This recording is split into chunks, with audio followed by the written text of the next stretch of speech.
It's all about creative risk. There's success in sequels. It's about a bankruptcy of ideas. It's a business. It's become self-destructive. It's still about ideas. Excuse-moi. Peter Park gives heart attacks. Goober is aggressive, Whoa! loquacious, Hold on! overwhelming. Give me a break! Wrong, wrong, wrong.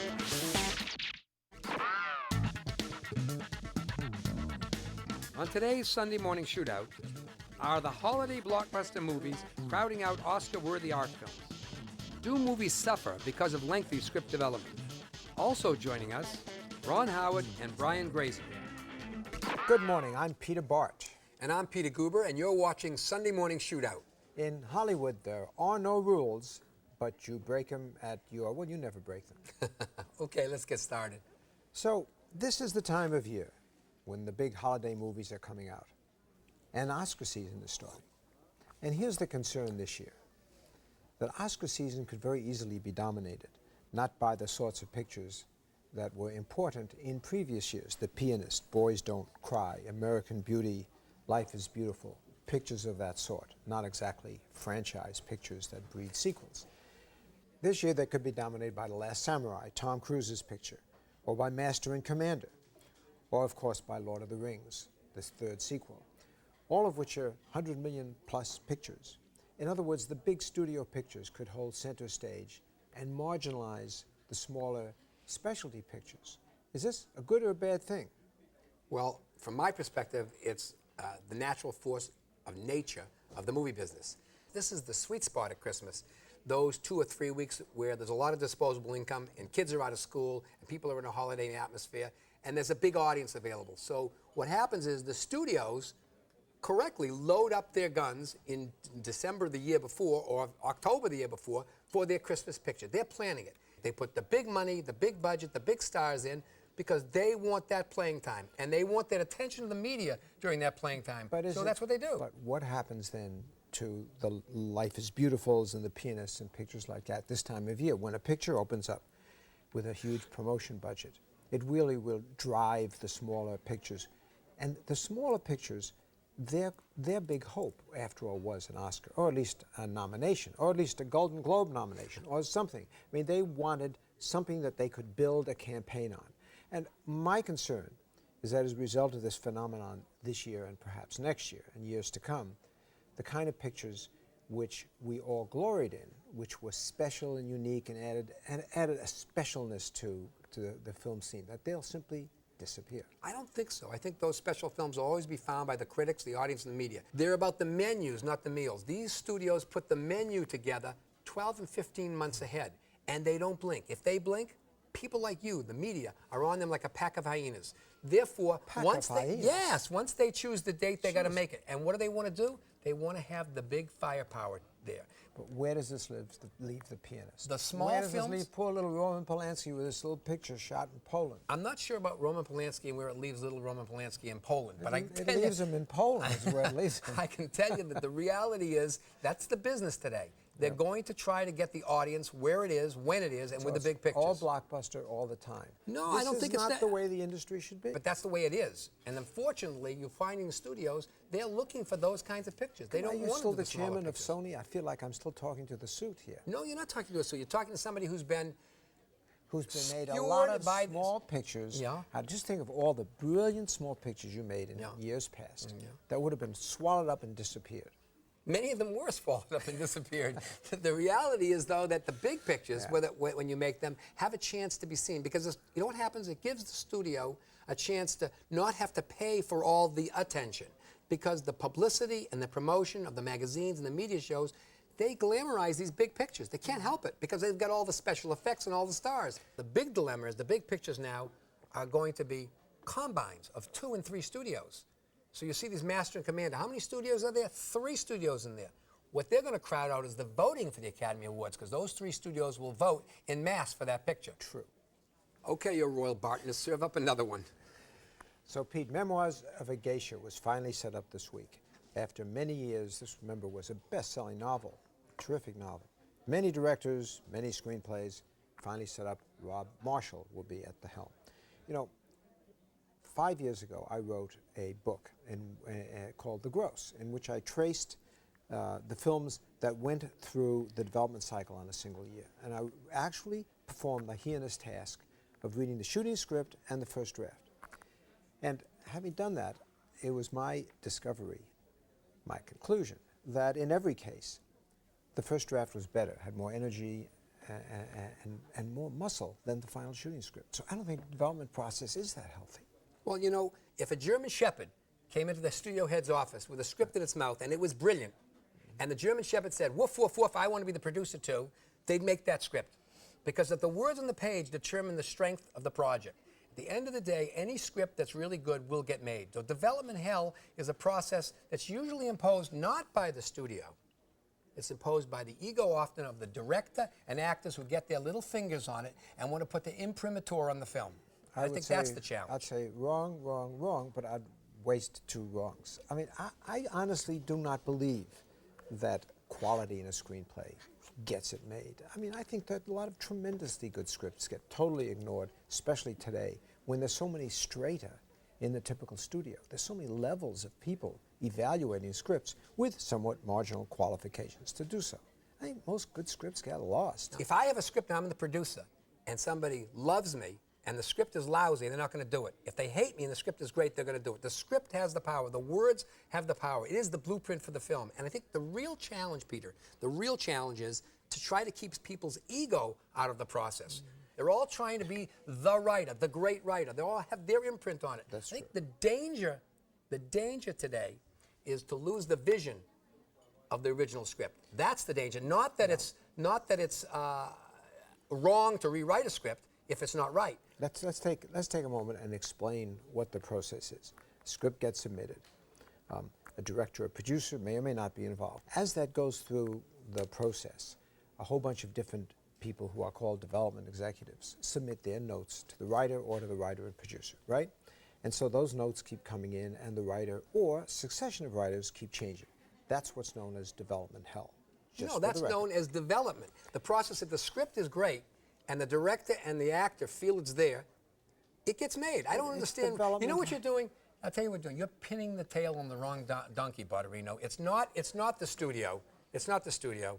It's the people involved. It's those actors and directors and producers who want to take that screenplay and denude it of its original vision.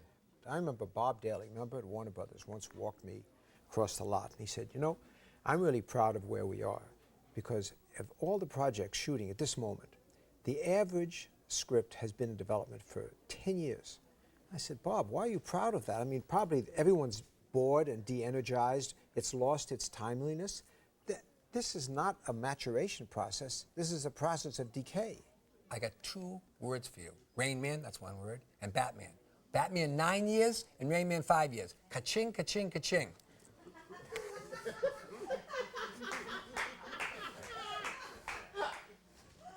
So we have two victims next, right, Pete?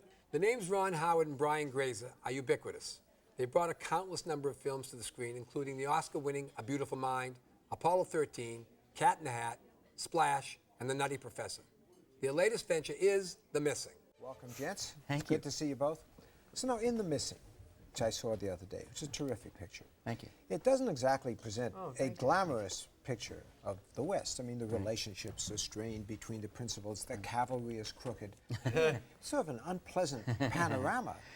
Well, I think it's authentic, and you know, I've loved westerns as a moviegoer, but as a filmmaker, I think that I was more interested in trying to deal with that period of history in a way that was truthful, you know, and compelling. So I thought there was a combination here of, you know, a really emotional, for family drama, and this suspense story that I thought, you know, had a chance to be very exciting, and Tough then picture. authenticity. It's a tough picture. Well, it is tough, and I think it's, you know, it's uncompromising, but I think with this story and today's audiences, that you sort of have to go at it, you know, with that kind of commitment to the truth and authenticity. When you said Western to Brian, what did he say?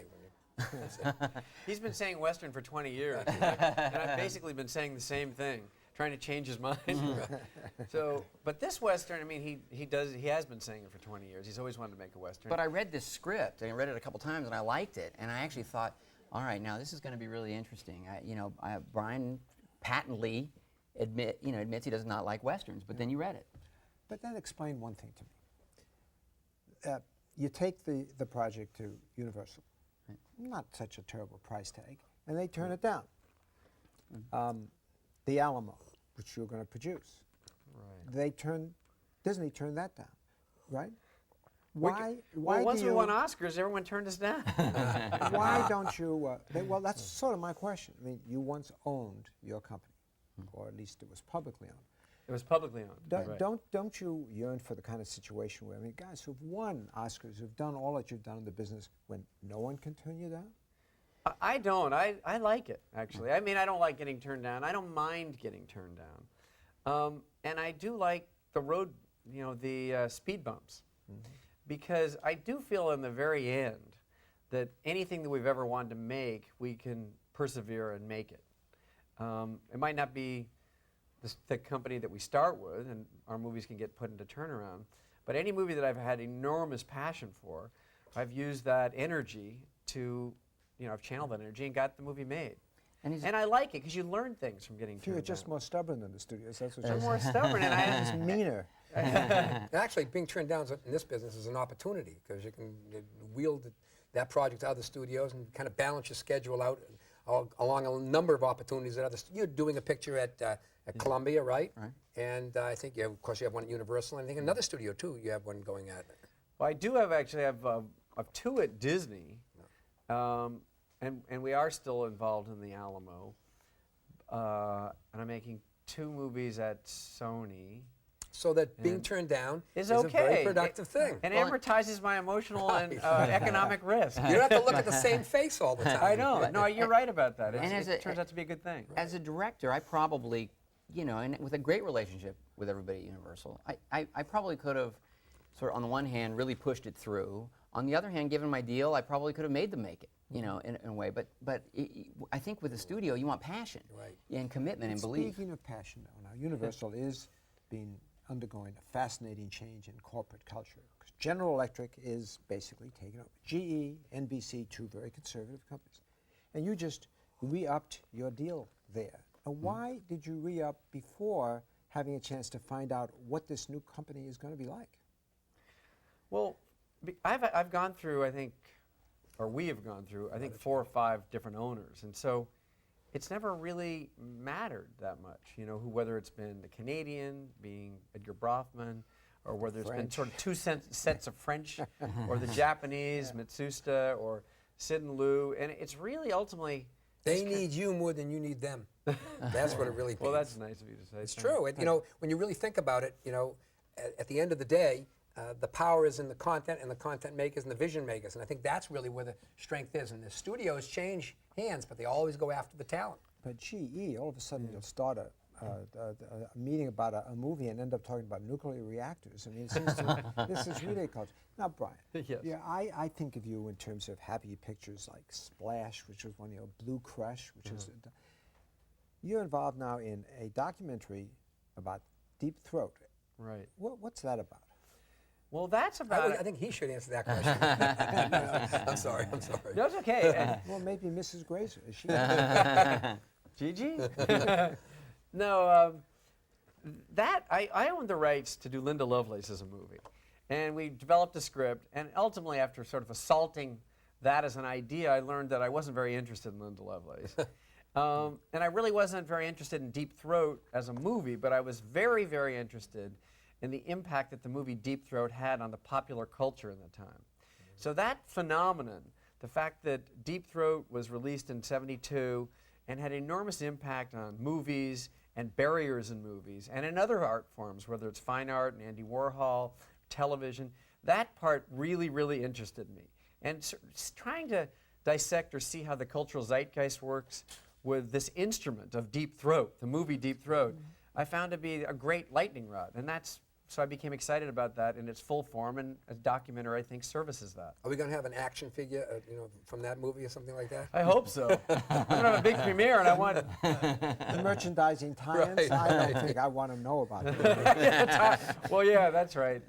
Is there there a lot of websites.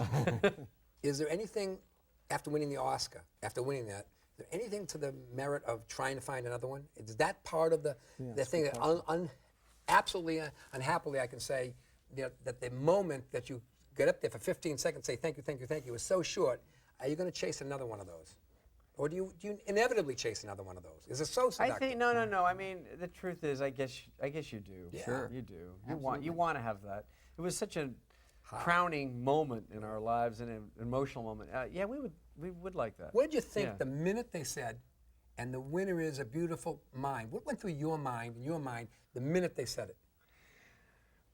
Well, first, what I did is I looked at that. I was there, and I treated myself as instead of as a participant, but as a spectator, because I was just so nervous. I had to find a way to displace it. An out-of-body experience, like? An out of body. So when they said it, I was just shocked. I mean, I couldn't believe it. And then Russell Crowe grabbed me and held me, kind of grounded me, and made me calm. But then once I got up there, Tom Hanks, who we started together with, that made me emotional, and I don't know, I all of a sudden collapsed. I was ready to go. I was hit with like this wave. It was just like it was almost like a blast had gone off, of like heat. And then I started going up the steps, and the actor in me, there was the leftover actor in me, took over because they've got this camera on an arm swinging out over the audience, and the camera went like this, and it kind of bobbled a little bit, and I thought I was an actor in a scene about a guy getting an Academy Award, and I thought, oh, the camera bobbled, they'll have to do another take. I'm going to hear from the director any second. Well, now the Oscar process is a long one and in some ways infuriating, but having gone through it, and perhaps again this year going through it, is it really all that overdrawn? Is it really too much? There's a lot at stake, a lot of money at stake, big bucks at the end of the rainbow.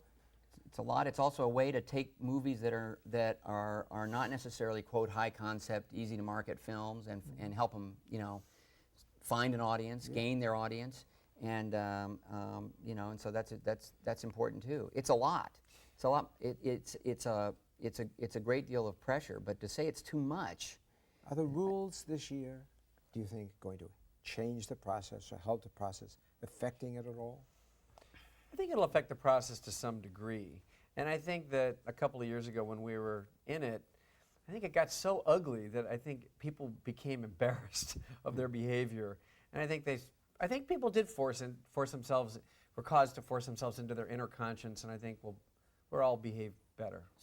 Somehow it became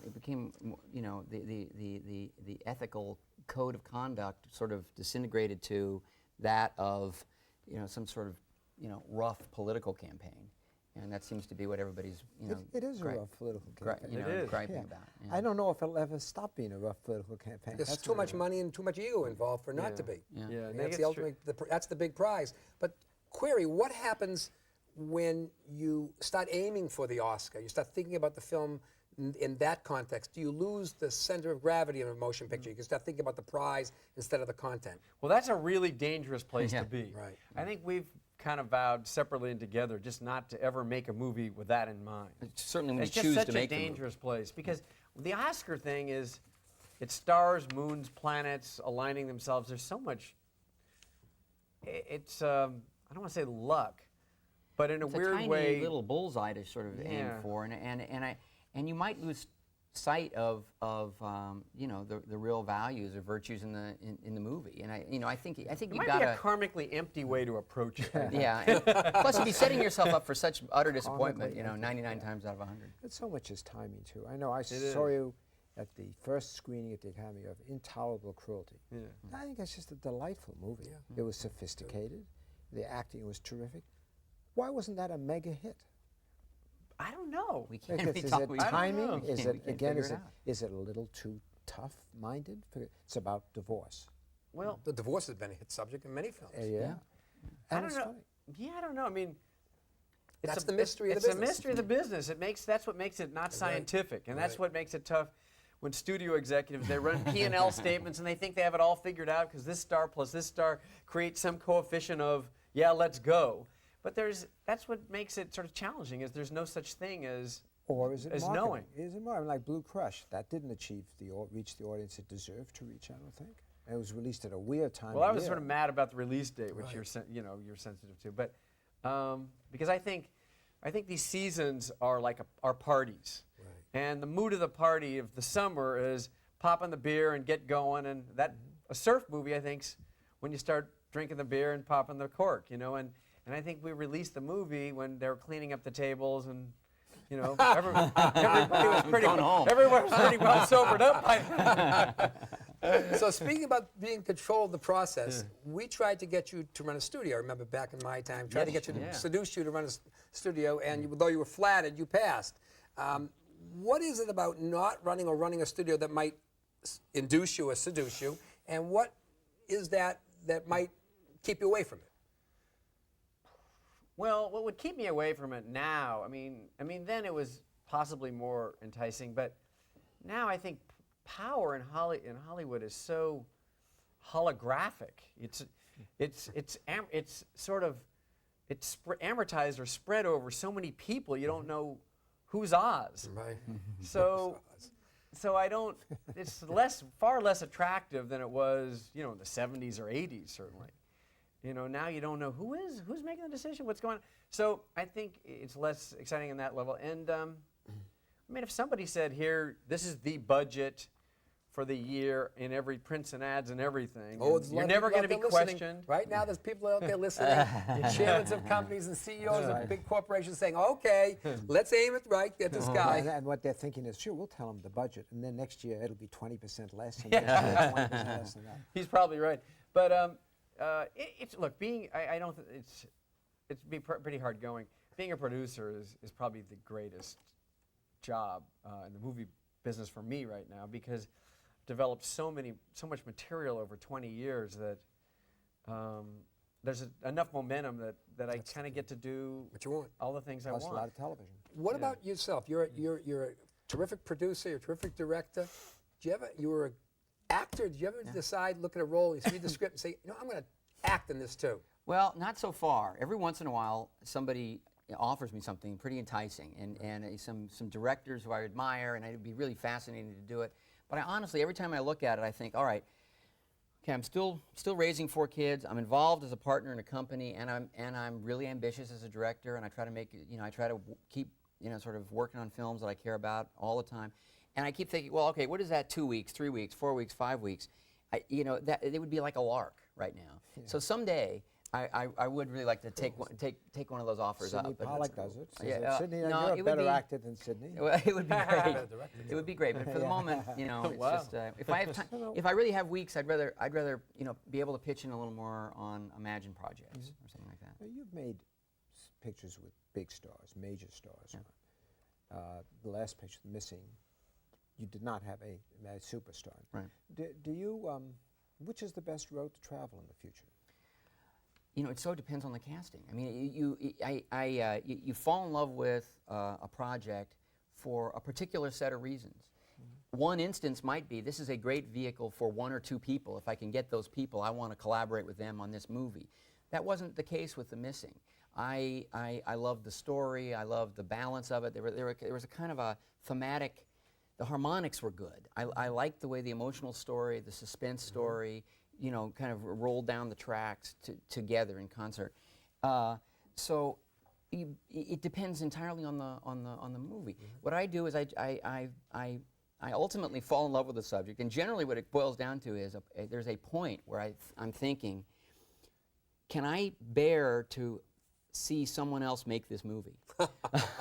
And if the answer really is no, I'm going to have that kind of regret. Then I have to. Then I decide to do it. And then it's all about just trying to fulfill the potential. It's like discovering, well, what can that film be? How does it define itself? I think that's why my movies look different, feel different, movie to movie, because I'm not really interested in projecting my own particular sensibility onto it. I'm interested in trying to discover what it needs to be in order to be compelling for an audience and really to be as excellent as it can be. There are many in town who feel that the system is a bit out of control, that costs crazy, talent costs, marketing costs, and yet you guys are the system. I mean, you're making, 6 pictures next year, they have 4 or 5 TV shows on the air. So if the system is out of control, It's your fault. Thank you. Do you? That's what we were here for. Right, right. We didn't know why we were here. We needed a little thumping from the Peters. Exactly. Do you, in fact feel that things are a little crazy in terms of the cost syndrome? They're crazy, but I think I actually think they're contracting. I do too. $186 million for Master and Commander is contracting? We didn't do that one. Well, I guess, yeah, that wasn't the question either. I don't know. Yeah, It's a tough one. it's a tough one. Well, there's those exceptions. I mean, the bottom line is, look, it's nerve-wracking, and there's There's on fewer a stars that get the giant money. Yeah. No, I think it is. I do honestly think that it is contracting. I think there's a real drive. I think the studios are justifiably applying a lot of pressure, and the fact of the matter is that as a filmmaker, it's a tremendous responsibility. I'm not oblivious to what the movies cost, and yet there is a point where you sort of say, okay, well, it's a kind of competition, and the movie does have to, fulfill itself, and so, where's that intersection point where it's a good investment, where is it not? I try not to really make that my job, but if I don't think it's a good investment, I've never gone through with a movie and pushed one through that I thought was a bad investment. And there have been times where I've had studio executives, and I could tell they're looking for me to make a promise, to make it feel safe. They want you to be certain. They want to be right. certain. Yeah. That's what they want. And if I can't give them that, Oh, yeah. and I'm willing to do that, Right. I'm willing to say at this number, I believe it, in so many words. But if I'm not really willing to do that, there have been a couple of times where I've actually pulled away. Yeah, I know Mel Gibson said to me a few weeks ago, he said, I saw the budget of the next Mad Max. It's like $170 million. Do I want to be responsible for that next Mad Max at $170 million? He's sort of perspiring, thinking about it. Well, it's a We're lot of aspiring to weight. think about his picture coming out next week or two. Well, that's But you feel the weight of that for sure Yeah. when you make a movie that's $100 million. You two guys have been partners for a long time. I've had partners. We've all had partners. We know partnerships and marriages. There are always spats. What do you guys fight about? It must be something that engages your spirit. And These that. guys have good questions today, don't they? Wow. What do we fight Westerns. about? First of all, the way we fight, it's a Not very a lot of Catholic overt kind of fighting. Not a lot of overt conflict. Yeah, we don't yell at each other. We have this, for 20 years we've had this line where we don't. So how we do you keep the handle res- differences then? Really God, strong how differences. do we? We don't really have strong. Early on in the life of the company, we may have articulated this once or twice early as sort of one of the principles, or basically we said, look, we're going to tell each other what we think, and if either of us feels then strong enough to say, no, but I really believe, then the other one will fall in line. And in all honesty, I don't know that we've ever even quite had that conversation, but it exists, the principle exists, and I think there have been some times when we have done that. There's actually times. I don't mean to stir anything up, Ron. but there are times where, like, if he were to like something a lot and I didn't, I would just go, if you really like it a lot, then you do it. Don't You put do my the name work. on it, right. I don't want my name on it, or I don't want to. But mostly, I don't want to do the work. I don't want to, because I can't contribute. I'm not relating, and he would maybe say a similar thing. I remember, again, to refer back to that time when you sold stock to the public. I mean, both of you told me separately, what are we doing this for? We're suddenly, we're shilling stock. That was horrible. And it's interesting, for a while, the quality of movies that you're producing was declining. Exactly. And it was whether there was a cause and effect there. Yet over the years, you decided that they bought back the company, right? And that was about 10 years ago? Something like that, yeah. But the interesting to me is that whereas Castle Rock, which was started at the same time, Yes. has had this tremendous wobbling fortunes, you guys have maintained an amazing consistency of performance, Oh, thank you. having bought Thank the you. company back. But you're going to screw Yeah, it that all made up a soon. difference. Yeah, we're Because I understand We're you're gonna screw- embarking on a remake of his film, Fun with Dick and Fun with Jane. Dick and Jane, I am. But we've talked about it. We're excited about it with Jim Carrey and possibly Cameron Diaz, but certainly Jim Carrey. So what did you see in that picture that you thought would be good for It's a 2004. good heritage. Pedigree. Exactly. Well, it was a great kind of pairing of an actor and actress that gave them organic reasons to spark and have conflict. And they reached a point where they were desperate and out of money and had to do something in a desperate place, and they started robbing like tiny little businesses and stuff. And that excited them, their chemistry. And like in our movie, and similar to Peter's, you know, that excited their sexuality. And so there was the byproduct of that, the externalities of it were really fun. And then the other thing that's kind of timely about it, at the time it was aerospace, and today there's the internet bubble that just burst, but people still have the same buying power. And there are, you know, big time crooks, you know, that run these companies that are now in prison, you know, with their arms behind their back, and 10,000 people lost money. And so the timely nature of it was relevant. So it was kind of perfect for all of us. We were looking, one of the questions asked, we were looking at an issue about projects that stay in development for long periods of time. Do you have any picture that you've cogitated over and worked on, but you haven't yet brought to the front, but you've worked on the script, it isn't right? Do you find that process sometimes